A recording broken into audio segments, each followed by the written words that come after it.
સૌને નમસ્કાર। આજે છોટાઉદેપુર નગર માટે ખૂબ જ ખુશીના સમાચાર છે। હું ગૌરવ સાથે આ જિલ્લાના સમાહર્તા આદરણીય કલેક્ટરશ્રી તથા અન્ય સરકારી અધિકારીગણ વચ્ચે પ્રેસ મીડિયાના માધ્યમથી જણાવવા માગું છું કે છોટાઉદેપુર નગર એ પહેલાં વડોદરા જિલ્લા સાથે સંલગ્ન હતું। વડોદરા જિલ્લામાં આ છોટાઉદેપુર તાલુકો પણ સમાવેશ હતો।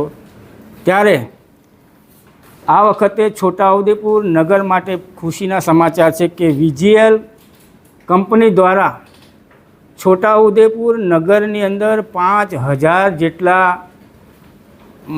મકાન માલિકોને ગેસ કનેક્શન દ્વારા પોતાને ગેસનું કનેક્શન મળશે, પાઇપલાઇન દ્વારા ગેસનું કનેક્શન મળશે।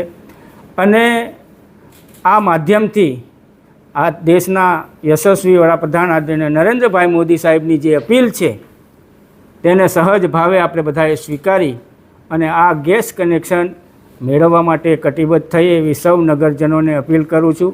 અને સાથે જ આ ગેસ કનેક્શન મેળવવા માટે માન્ય કલેક્ટરશ્રીની ઓફિસમાં એક આ કચેરી હશે, ત્યાંથી કનેક્શનના ફોર્મ પણ મળશે અને એ ફોર્મ ભરીને આપણે જમા કરાવવાના રહેશે અને આ ગેસ કનેક્શન મેળવવાના રહેશે। સાથે જ આ ગેસ માટે જે કંપની છે અને છોટાઉદેપુર નગરની મધ્યે કોઈ પણ જગ્યાએ જેની જમીન પણ સંપાદન થઈ ગઈ છે ત્યાં એની મુખ્ય ઓફિસ રહેશે।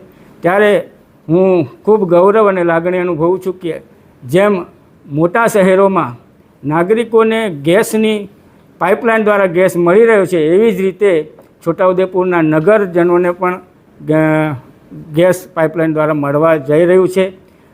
આ તબક્કે દેશના યશસ્વી વડાપ્રધાન આદરણીય નરેન્દ્રભાઈ મોદી સાહેબ જે પ્રકારે પેટ્રોલ બચાવો, ડીઝલ બચાવો, ગેસ બચાવવાની જે પ્રવૃત્તિ છે ત્યારે આ પણ જે ગેસ પાઇપલાઇન દ્વારા મળવા જઈ રહ્યું છે તેમાં ખૂબ જ મોટી બચત થશે। સાથે જ ગેસના બાટલા પૂરા થયા પછી જે લાઇનમાં ઊભું રહેવાનું કેટલીક જગ્યાએ થતું તો એ નહીં થાય, પણ પોતાને ઘેર બેઠા એનો ગેસ મળી રહેશે। એના માટે સરકારના પ્રયત્નો છે। ત્યારે આજના તબક્કે હું સરકારી તંત્રનો પણ ખૂબ ખૂબ આભાર માનું છું।